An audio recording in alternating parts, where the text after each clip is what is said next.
زرداری سے ایک اطلاع یہ ہے کہ زرداری صاحب کی اور نواز شریف صاحب کی گفتگو ہوئی اور تجویز پیش کی کہ نواز شریف صاحب نے کہا کہ تحریک عدم اعتماد پیش کی جائے اور پہلے پنجاب میں کی جائے۔ زرداری صاحب نے کہا کہ اس کے لیے ضروری ہے کہ پرویز الہی کو وزیر اعلیٰ بنایا جائے، وہ شامل ہوں گے تو تبھی ہوگا نا۔ صحیح، اسی لیے غاف لیگ سے متعلق بڑی خبریں نواز شریف نے کہا نواز شریف جلدی نہ کرا تبصرہ کر، نواز شریف نے کہا کہ وہ قابل اعتماد نہیں ہیں۔ اچھا، حالانکہ نواز شریف قابل اعتماد نہیں ہے، چودھری کون سا ان کے ساتھ جانے کے لیے تیار بیٹھے ہوئے اور چودھری برادران کہہ بھی چکے ہیں کئی بار۔ ٹھیک ہے، بار بہا کہہ چکے ہیں بھائی ان کے ساتھ کتنے وعدے کیے تھے، اس سے وزیر اعلیٰ بنانے کا وعدہ کیا تھا، ٹھیک ہے نا۔ وہ نواز شریف صاحب کی جو یاداشت ہے نا، کہتے ہیں ہاتھی کی، ہاتھی نہیں اونٹ کی۔ بہرحال یہ وہ سوچ رہے ہیں کہ جلسے ہر حال میں کریں گے، 2-4 ہزار آدمی مر جائیں تو کیا ہے، اگر اس کے نتیجے میں نواز شریف صاحب کو، ہاں ظاہر ہے ان کے مطابق ہے، ہم تو نہیں، ہم تو یہ ہر وقت ہاتھ میں اٹھائے پھرتے ہیں۔ یہ تو میں نے اتروایا ابھی آپ کا آنر جانے سے پہلے، 1 سیکنڈ بھی نہیں اتارتے جب یعنی کہیں جاتے ہیں اپنے کمرے میں، کسی کمرے میں بھی مہمان آئے تو پہن لیتے ہیں۔ گزارش یہ ہے کہ وہ لانگ مارچ بھی کریں گے، جی بظاہر ایسا نظر آتا ہے، یا تو کرپشن کے سارے کیسز واپس لے لے عمران خان اور این آر او دے دے۔ یہ N R O Imran Khan دے نہیں سکتا، عمران خان صاحب ہی دیں گے، عمران خان رکاوٹ ہے۔ تو وہ کہتے ہیں ہم کون سا تم سے مانگتے ہیں این آر او۔ کہنے کی ان کی باتوں کو چھوڑا کریں، کنٹیکٹ دیکھا کریں۔ وہ چاہتے ہیں ان کے ذریعے عمران خان کو پریشرائز، عمران خان اس بات پہ پریشرائز نہیں ہوگا، ضدی ہے وہ بہت۔ ویسے تو دیکھئے نا خسرو بختیار کو باوصول، میں یہ نہیں کہتا کہ بڑا باوصول ہے، باوصول ہو تو پھر خسرو بختیار وہاں نہیں ہو سکتا، کچھ معاملوں میں نہیں کہہ سکتے۔ نہیں کچھ کیا معاملہ کا، آدمی اصولوں کی پیروی کرتا ہے یا نہیں کرتا۔ ایک حکمران کو یہ زیبا ہے کہ اس کی کیبنٹ میں ایک ایسا آدمی بیٹھا ہو جس کے انویسٹیگیشن کرنے والے کہتے ہیں کہ 250 ارب کے احساس، اس کی تحقیقات تو کرائے نا، اگر الزام غلط ثابت ہو تو اس کی بریت کا اعلان کرے باقاعدہ۔ صحیح، یہ کیا بات ہے؟ اور بی آر ٹی پہ بتائیں نا کس نے خرابی کی ہے، اور مالم جبہ پہ بتائیں، اور فارن فنڈنگ پہ بتائیں، یہ انصاف کی بات تو نہیں ہے نا۔ وہ مطلب حال تو سارے ایک ہی تھیلی کے چٹے بٹے اس حمام میں، سب کا ایک ہی حال ہے۔ تو مارچ استعفے بھی دینے کی بات اب سنجیدگی سے سوچا جا رہا ہے، لانگ مارچ کے بعد۔ دیکھیں تمام جماعتوں کی طرف سے، جی دیکھیے جلسوں سے نہیں جاتی کوئی حکومت، یا اسٹیبلشمنٹ جو ہے انڈر پریشر آ جائے یا ان سے ڈیل کر لے، مگر عمران خان اسمبلیاں توڑ دے گا، باقاعدہ انتخابات کی طرف بات نکل جائے گی، اسمبلیاں توڑ دے گا، پھر جو ہو سو ہو۔ مینیج کر کے کسی آدمی کو، پی ٹی آئی کا آدمی ہو یا کوئی ایسا آدمی ہو جو سب کے لیے قابل قبول ہو، لایا جائے، اور پھر کوئی اچھی بات تو نہیں ہوگی۔ یہ کیوں نہیں ملتوی کر سکتے 2-3 مہینے کے لیے تحریک؟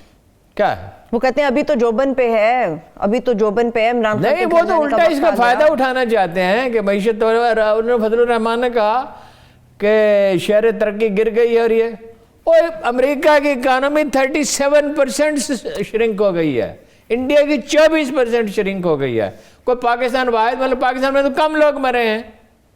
اب یہ جو نئی لہر ہے یہ بہت تیز ہے، اور اس میں ڈیتھ ریٹ نسبتاً زیادہ ہے، اس وقت پہلے سے زیادہ احتیاط کی ضرورت ہے، اور وہ نظر نہیں آ رہا، اور وہ احتیاط نہ تو ہم لوگ کر رہے ہیں۔ عمران خان صاحب نے کون سی احتیاط کی؟ انہوں نے جلسے نہیں کیے، وہ پہلے دن سے مثال قائم کرتے ہیں جلسے۔ اس پہ تنقید ہوئی ان کے اوپر بھی ہارون صاحب کہ انہوں نے اپنا مقصد پورا کیا جلسے کر کے۔ کوئی کچھ خیال کرنا چاہیے انسانی زندگیوں کی، کسی کو بھی پرواہ نہیں ہے۔ معیشت تو جو ہے وہ خطرے میں ہے ہی، آلریڈی خطرے میں ہے، اور مدتوں سے خطرے میں۔ پاکستان معاشی طور پہ مستحکم تو ضیاء الحق کے دور میں ہوا تھا، یا کچھ مشرف کے دور میں قدر بہتر، مشرف کے دور میں بہتر ہوا تھا، غربت ضیاء الحق کے زمانے میں کم ہوئی ہے، مشرف کے زمانے میں کم ہوئی ہے، عجیب بات ہے۔ لیکن مولانا صاحب کو لگتا ہے کہ ہر چیز کی شفا یابی اس ناجائز حکومت کے جانے کے بعد ہوگی، یہ مولانا اس وقت تک مرتے رہے، اس وقت بیمار مرتے رہے، بعض جگہ وینٹیلیٹرز کم پڑ رہے ہیں۔ کوئی خدا کا خوف آدمی کو ہونا چاہیے، یعنی کرونا میں ایک آدمی مبتلا ہو رہا ہے، عمران خان کے جانے کے بعد وہ شفایاب ہو جائے گا، یہ تو ہمیں بتا رہے ہیں۔ 58 سے ایوب خان چلا جائے گا، بلکہ اس سے بھی پہلے سے ایوب خان چلا جائے گا، ہر چیز ٹھیک ہو جائے گی۔ پھر بتایا بھٹو چلا جائے گا. ان کے والد گرامی کہتے تھے بھٹو چلا جائے گا ہر چیز ٹھیک ہو جائے گی. پھر ان کے والد نے ہی کہا کہ مجھے تو یہ مرضی لگتا ہے ضیاء الحق. میں نے ضیاء الحق کو میسج بھیجا مجیب شامی صاحب کے ذریعے کہ کراچی جاؤ اور جا کے وہاں موومنٹ چل رہی تھی MRD کی, وہاں اعلان کرو کہ میں تو ہوں مسلمان, جو مجھے قادیانی کہتا ہے وہ یوم قیامت کے لیے اپنے جواب سوچ رکھے, اس دن اللہ اس سے حساب لے گا. اور یہ کہا اس نے exactly he said this sentence. اچھا ضیاء الحق چلا جائے گا ہر چیز ٹھیک ہو جائے گی. اچھا پہلے تو خود ماشاءاللہ لگوایا کوشش کر کے, اور ماشاءاللہ سکرام اس میں پیش تھے. اچھا پھر بھٹو چلا جائے گا ہر چیز ٹھیک ہو جائے گی, تو ضیاء الحق چلا جائے گا ہر چیز ٹھیک ہو جائے گا. کتنے لوگوں کو بھیجا آپ نے, کیا چیز ٹھیک ہوئی ہے یہ مجھے بتا دیں. ہر آنے والا مزید بگاڑ پیدا کر رہا ہے بھائی. وہ جب تک آپ ادارے نہیں بنائیں گے, آپ کا نظام عدل ٹھیک نہیں ہوگا. عمران خان صاحب نے بھی جس پہ رتی برابر توجہ نہیں دی, آپ کی پولیس ٹھیک نہیں ہوگی, آپ کی سول سروس ٹھیک نہیں ہوگی. ایک آدمی وہ پاگل آ گیا وہاں امریکہ میں, ٹرمپ آ گیا, اس کے باوجود 9/11 کے بعد کوئی واقعہ ہوا نہ اوباما کے دور میں ہوا, نہ اس کے دور میں ہوا. کیوں نہیں ہوا؟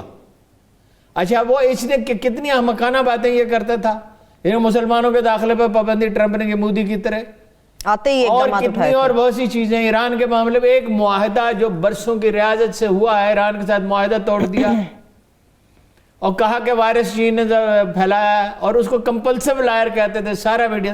ملک چلتا رہا, ادارے کام کرتے رہے, امن و امان جیسا تھا ویسا رہا, مزید نہیں بگڑا. سوشل فیبرک پہ کچھ برا اثر پڑا. ہمارے ہاں تو سوشل فیبرک کو تباہ کرنے والے بے شمار عوامل ہے نا.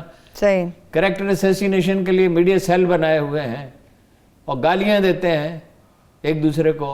اور اخبار نویس تو اب کوئی ایک بھی ایسا نہیں رہا, یو نو اٹ, کہ میجارٹی جو ہے اخبار نویسوں کے رزق حلال کھاتے, ایک بھی ایسا نہیں رہا. یعنی پرسوں میں نے ایک ایسے اخبار نویس کے بارے میں پڑھا, یہ لفافے لیتا ہے اور یہ ہے وہ ہے, جس کے بارے میں اپنی قسم نہیں کھاتا, میں قسم کھا سکتا ہوں, حالانکہ میں اس کے خیالات سے متفق نہیں ہوں. اور جب میں یہ کہتا ہوں کہ یہ عمران خان کے مخالف ہیں, یہ بددیانت چور اور ڈاکو نہیں ہے, اور ان سب کو ہم جانتے ہیں, کسی کو 20 سال سے, کسی کو 30 سال سے, کسی کو 40 سال سے, بالکل ان میں سے کسی کو ہم نے نہیں دیکھا, تو وہ پھر ہمیں بھی گالیاں دیتے ہیں. اسی طرح نون لیگ والے کرتے ہیں. اچھا نون لیگ سے ایک بات یاد آئی ہارون صاحب, بابر اعوان صاحب یہ کیوں کہتے ہیں کہ نون لیگ پہ پابندی لگ سکتی ہے؟ بابر اعوان صاحب اس لیے کہتے ہیں کہ یہ ایک حسابی جنگ ہے, اس میں نفسیاتی دباؤ پیدا کیا جاتا ہے, اس لیے کسی نے اس کا جواب ہی نہیں دیا. یہ ہوش مندی کی بات ہے کوئی کہ اتنی بڑی پارٹی پہ پابندی لگ جائے گی. این پہ پابندی لگ گئی تھی تو پھر کیا ہوا تھا اس وقت. یہ اب ہے عوامی نیشنل پارٹی, اس وقت تھی نیشنل عوامی پارٹی. حالانکہ ان پہ بعض الزامات بالکل درست تھے, سپریم کورٹ نے اس کی تصدیق کی تھی. اب جمعہ خان صوفی کی کتاب میں اس کی تفصیلات موجود ہیں. مگر وہ ہوا کیا تھا کہ لیاقت باغ میں جلسہ عام پہ گولیاں برسائی گئیں, اس میں 9 یا 10 آدمی ان کے شہید ہو گئے, ANP کے ورکر. اجمل خٹک جو ہیں وہ چلے گئے, کابل جا کے بیٹھ گئے, اور رد عمل شدید ہو گیا, اور بے گناہ عام جو سامعین تھے, اسٹیج پہ گولیاں برس رہی تھی, میں وہاں کھڑا تھا, میرے سامنے کا واقعہ ہے. چھتوں پر سے گولیاں برسائی گئیں بسوں کو. بلوچستان میں بھٹو صاحب نے چڑھائی کی نا, پھر کیا ہوا تھا, کیا ہوا پھر خود گئے. بس ضیاء الحق کے زمانے میں کوئی چڑھائی نہیں ہوئی, تو حالات پرامن رہے. بعد میں بھی بعض واقعات ہوئے, ان سے چلے گا. اور پھر مشرف صاحب نے حماقت کی, وہ تو ویسے چھت گرنے سے اس کی ڈیتھ ہوئی, اکبر بگٹی کی, وہ تو اندر سے اس کو اڑایا گیا. لیکن مسلم لیگ جو سب سے بڑی پارٹی ہے, مگر آج بھی اگر الیکشن ہو تو ہو نو اس کے وہ جیتے گی یا PTI جیتے گی. یہ بالکل یہ ایک میجر کوشچن ہے, جیت سکتی ہے بالکل ان کے اندر ابھی اتنا ووٹ بینک ان کا باقی ہے. پابندی کیسے لگ سکتی ہے؟ یہ حسابی جنگ کا ایک حصہ ہے, اس کا کسی نے جواب ہی نہیں دیا بابر اعوان صاحب. صحیح ہے ہارون صاحب, ممکن ہے ایسا کوئی عمل دیکھنے میں آ سکتا ہے کہ کل جلسہ کرنے پہ پوری اپوزیشن بضد ہے, گرفتاریاں ہو جائیں, چھاپے پڑ جائیں. جاوید لطیف صاحب کے بھی فیصل آباد میں خبریں آ رہی ہیں. جاوید لطیف تو ایک انڈیویجول ہے نا, مجھے لگتا نہیں ہے. دیکھیے نا, اصولی بات تو یہ ہے کہ جلسہ کرنے کی اجازت بالکل نہیں دینی چاہیے. تو ریاست اپنی ریٹ کیسے قائم کرے گی پھر؟ وہ ریاست کو اپنے ریٹ کی کتنے فکر ہے, ریاست کو اپنے ریٹ کی فکر ہو تو یہ لاہور کے قبضہ گروپوں کے لیے کیا عمدہ انتظام سوچا عمران خان صاحب نے. ان کے بہنوئی کے پلاٹ پہ قبضہ ہو گیا, ساتھ والے پہ قبضہ ہو گیا, کچھ لوگ قتل ہو گئے, کہ ایک پولیس افسر, سخت گیر پولیس افسر لگا دیا جائے, جو آج کے دن بھی یہ میسیج دے رہا ہے. وہ خادم حسین رضوی سے دلچسپی نہیں ہے, اس کو اس ہجوم سے دلچسپی نہیں ہے کہ اس کے حق میں ایک وہ بھیجا گیا. میں تو وہ پڑھنا ہی چھوڑ دیا, وہ روز میسیج بھیجتے ہیں, ویری ویل مینیجڈ. ہاں جی, وہ سی سی پی او صاحب نے کیا ہے, اکیلے وہاں تو شریف لے گئے اور ان کی وجہ سے ہو گیا. پولیس نے نہیں مینیج کیا, سی سی پی او نے مینیج کیا.